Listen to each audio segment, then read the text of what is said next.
Hello, this is the second developer diary for my adventure game Paradise Falls. In the first video, I basically showed you how the progress I'd made up to this point. In this video, I'm going to show you what I've done since then, which isn't an awful lot. We still have the same menu screen, and we have our title, and we have a waterfall. And the intro remains very much the same. So we have our two characters sat in a cafe in a mysterious place, and they're talking about people drowning in rivers. So this will all link to the plot, which basically is a complete rip-off of Silent Hill. But I'm very much inspired by adventure games such as Broken Sword, as you can probably tell from the title of this channel. So as the game progresses, I'm hoping to develop these characters, make them more interesting, and create the kind of puzzles that I like, which are ones that make sense within the context of the game. At the moment, I don't think I'm achieving that because I'm trying to introduce horror elements into the game, and I think that some of that might be a little counterproductive to that, but it's in development. You know, you try these things out and you see what happens.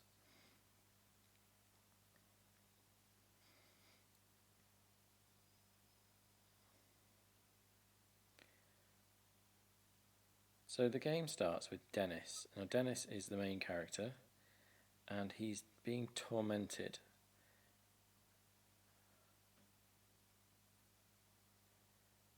So he keeps having these visions of harming this young girl. And when he does so, in his inventory pops up a little knife. It's covered in blood, which sort of suggests that it actually might be happening.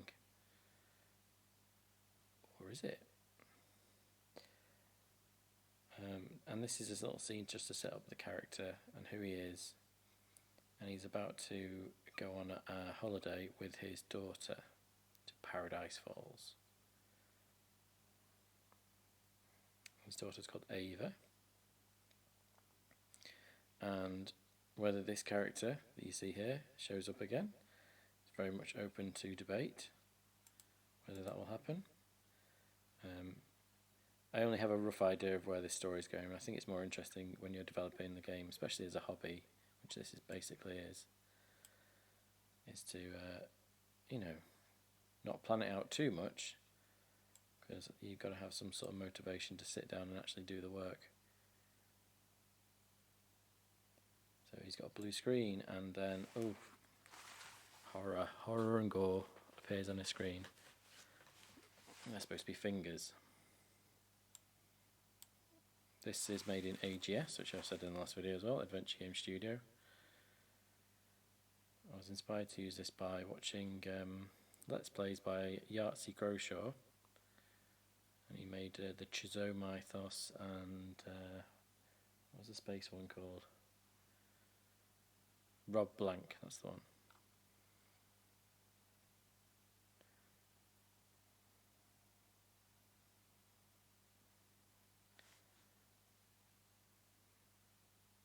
So Dennis is a bit, down on his luck.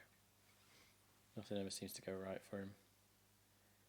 His colleague, who's a complete mess by the looks of it, is clearly doing better in his career. He's got his boss who's out in his Lamborghini or whatever. Just to pile a little bit of misery onto him.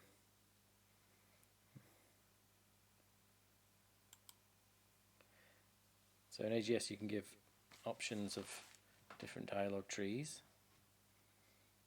I have a feeling this game isn't going to be dialogue heavy, because I think when you have too many characters in a horror game who are all talking to each other,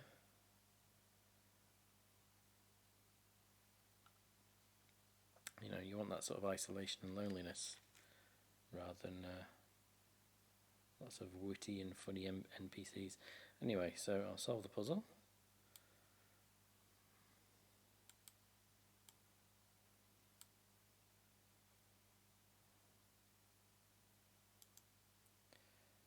basically this introduces the concept of cleaning the knife in order to lower our character's anxiety. So we're trying to, and this isn't by no means the end of how it's going to be done, but I'm playing with the idea of using an anxiety meter in the game to sort of flip between two states. So in order to go from one state to another, we've got a gold key now. In order to go from one state to another, we have to trigger his anxiety. Now, Dennis's anxiety is triggered by knives, as we can see from this. So within the game, looking for knives is going to be really important. And again, does that make complete sense? Maybe I'll change that. But the idea at the moment is, maybe you could look at the knife that's in inventory. There was a game I think called is it the Silent Age or something like that?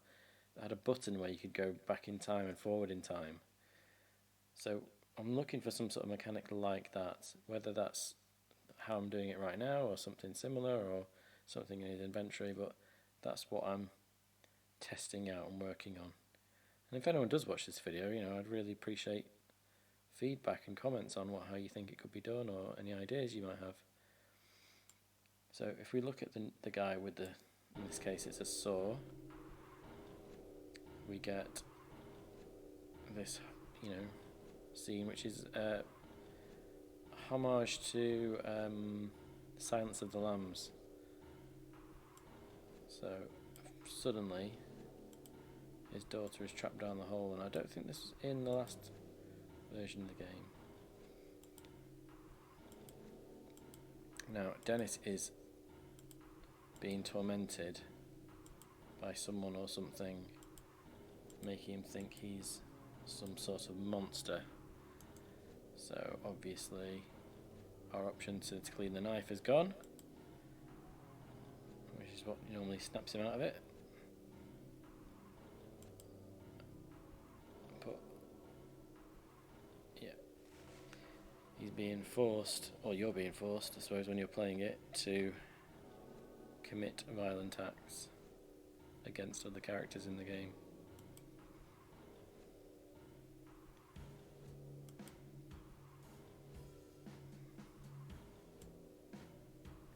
This music is some open source music that was on YouTube, and I've completely forgotten who made it.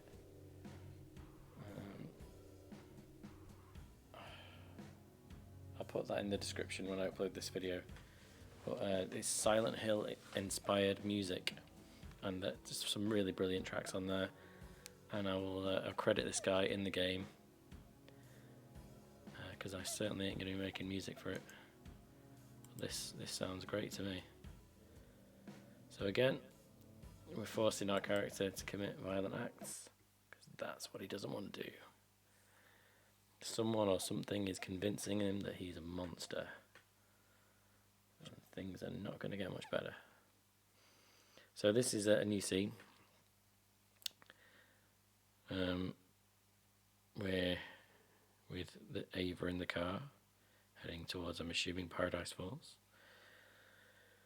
The background doesn't move much. I tried. I'm not the best artist in the world, so you get what you get.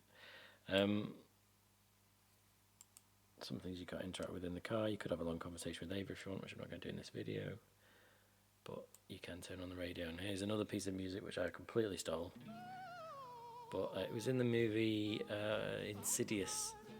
I just thought it was a creepy song.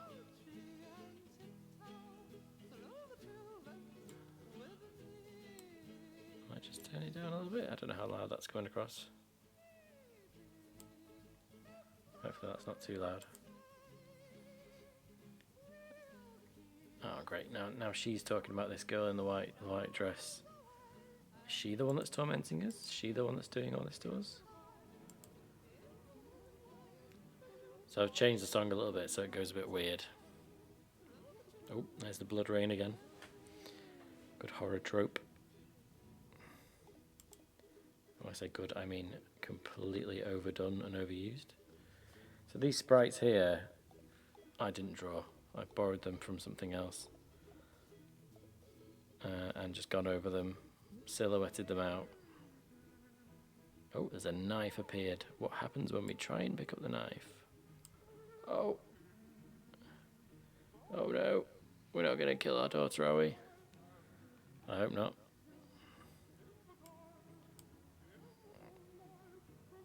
Do you want... Ooh. Ooh. Ooh, that doesn't sound good. Oh, look at this. Oh, now it's gone quiet. And she's gone. She's gone. The knife's supposed to have blood on it. And then we're in this area here, and it's absolutely not working as it should. So, obviously I've not done anything this bit. You can see how the character's changing his costume and things like that. So, we ain't going to play this bit until it's a bit more finished. Or we could just mess around with it and see how much it breaks. Ooh, look at that. Yep. Oh, look at that. Hey. Anyway. So this will be the next segment of the game. Hopefully this is the bit I'll be working on. If I can be bothered, because it's not my job. It's just a hobby. If anyone does watch this, leave us a comment. It's just nice to know that there's people out there actually watching these things.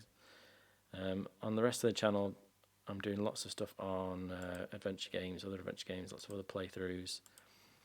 Mostly with no commentary, and a few reviews, working on a review of Broken Sword 2 at the moment, which I thought was a really good game, and now I've played it again, it's not as good as I thought. It's still great, but it's just not as good as I remember it. So as Dennis dances around the cafe, I shall leave you. Goodbye.